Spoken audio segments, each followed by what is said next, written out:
Happy Wednesday, YouTube. Happy Wednesday, everyone. And once again, introducing our guests, Zianu. Hi there. And Gunderson. Oi, oi. And Fratis. Moin moin.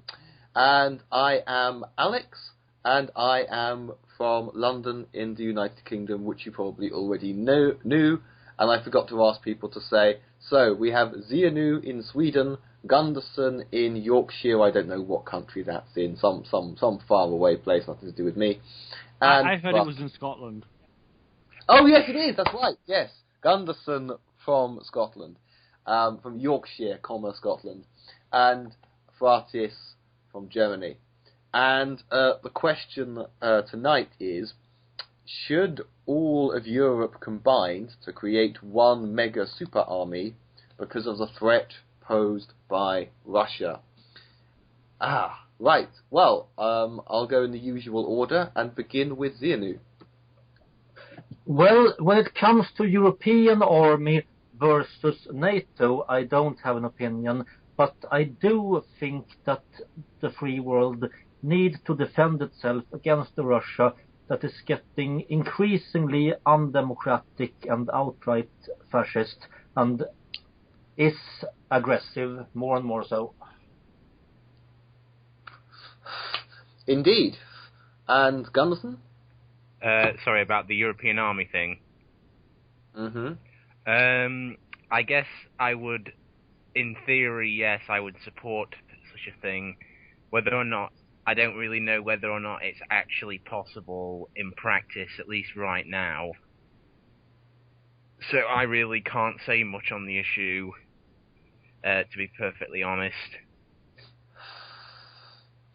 It is hard to imagine all these European nations cooperating. I think that I think it would be clunky, at least at first. I don't think it would really be very possible in these times of economic downturn.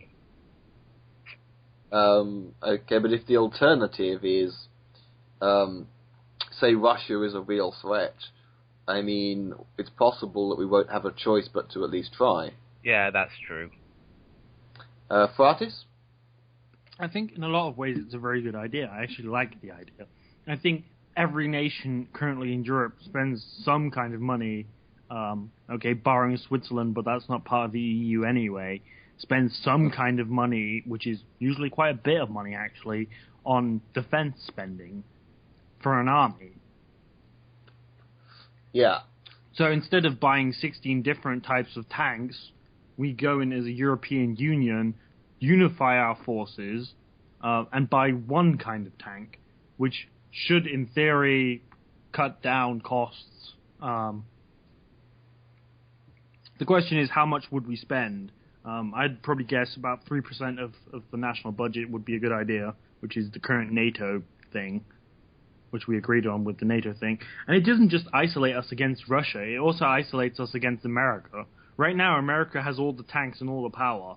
A stronger Europe could tell America to go and fuck itself, which I think sometimes America could use. Someone to go, no, we don't want that. And no, it's not because we hate freedom, we love freedom, and that's exactly why no. Oh. You know, and we're not militarily... Just disperse power out a bit. Yeah. Basically become a third player on the world stage. Or fourth player in this case, because China... Well, fifth player, because China and India are still kicking around too. Is India particularly strong militarily? Not militarily, but economically, yes. I thought we were really only discussing, like, military capacity.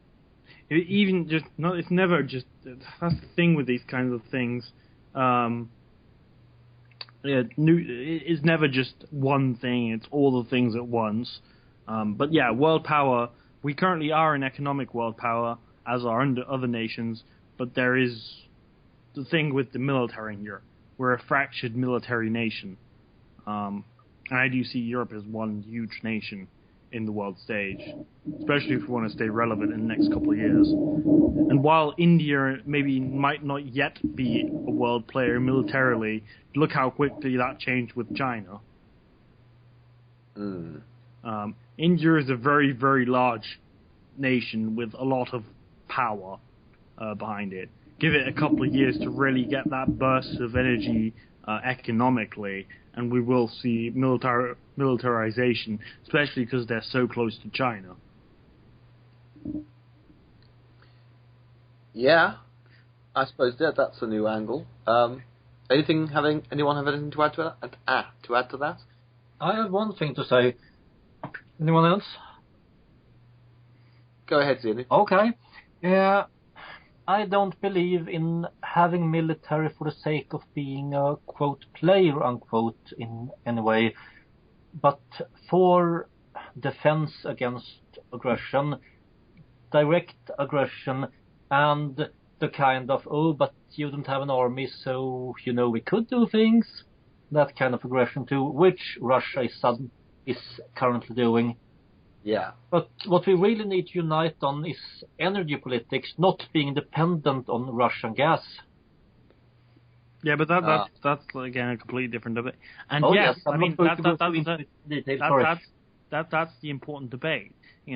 Right now, as single nations, we cannot and are absolutely not capable of standing up to Russia or America. If America tomorrow, I mean, this is a completely unrealistic scenario, but if America tomorrow decided to invade Europe, we're fucked. To be quite honest. Even a nation like England or France is completely fucked. The only nation I see problems with is actually the Nordic nations and Switzerland. Mainly because there's lots of mountains and everyone has guns. Everyone has guns in Nordic countries. Nordic countries tend to be more pro-gun than a lot of other European. Well, I knew Finland was, but Sweden as well. They tend to be more gun than other nations, and Switzerland is another one, which tends to be, Is this true? Sorry. Is this true, Xenu? I don't know for sure. I don't know we have a lot of hunters. We don't have a lot of generic gun maniacs, and I think we have rather strict gun control, but we do have a lot of hunters, yes. I think in Switzerland, and this might be a little out of date, and my source is QI, the TV show, which Gunderson's going to call me up on, but according to QI, in Switzerland, if you are a male over 16, you are automatically a member of a reserve army by default and have by law to own at least one gun. Don't they have like a national militia or something? Here it is. Sweden has 31.6 guns per 100 people. Norway has... Let me check. But yeah, basically, there is a lot more guns there than in other countries. And the terrain and the type of people that live there make it very hard to invade. That's really the important thing. Invading a country that is huge with very few people in it is very hard. But that's not the point I was trying to make. Like I said, I'm just trying to say that currently we have no control of this thing. And a great example is Libya, which the French tried to, intervene in and miserably failed, and then needed help. Right now, we're what is it, Mali? We're also intervening, but we're doing that as a European... I think, no, it's only really the French that are doing that in Mali. Mali, we're helping. At least the Germans are helping too. Well, I mean, the French are the only ones actually deploying soldiers. I think that's kind of stopped now anyway. That was like a year ago now. No, the Germans have just expanded their operations.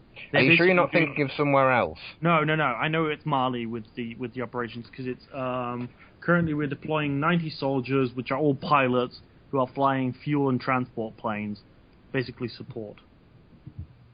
No, I mean the French had like frontline soldiers. I'm pretty sure they're not doing frontline operations anymore, but as far as I know, they were. Yeah, I'm thinking more about the original intervention a year ago. But they are actually, I think, as far as I know, they're still doing support operations, and I know Germany is doing support operations. They've actually just increased their soldiers to 250. So we are as a European nation doing operations together already. Like the French and the English also have an aircraft carrier together, or a set of them even. So operations like this already exist.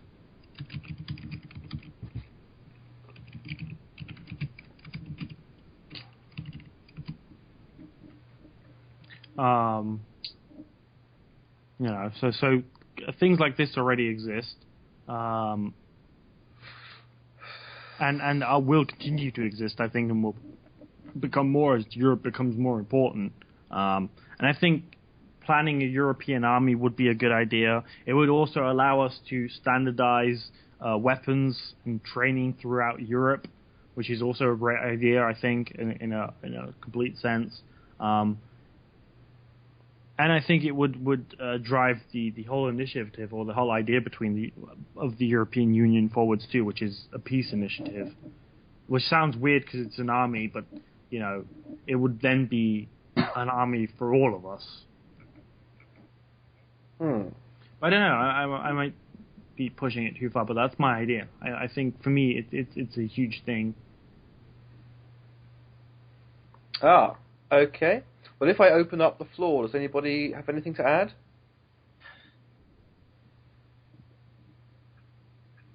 Okay, well, we'll have closing thoughts and goodbyes then.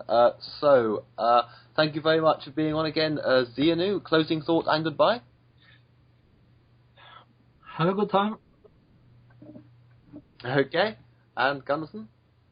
See you later. And Fatis. We'll see everyone later, and may all European cities prosper except London. Why did I not see this coming? Right, okay. Well, thank you very much to my guests. Thank you, everyone, for listening. I hope you've had a wonderful Wednesday. And it's good night from me.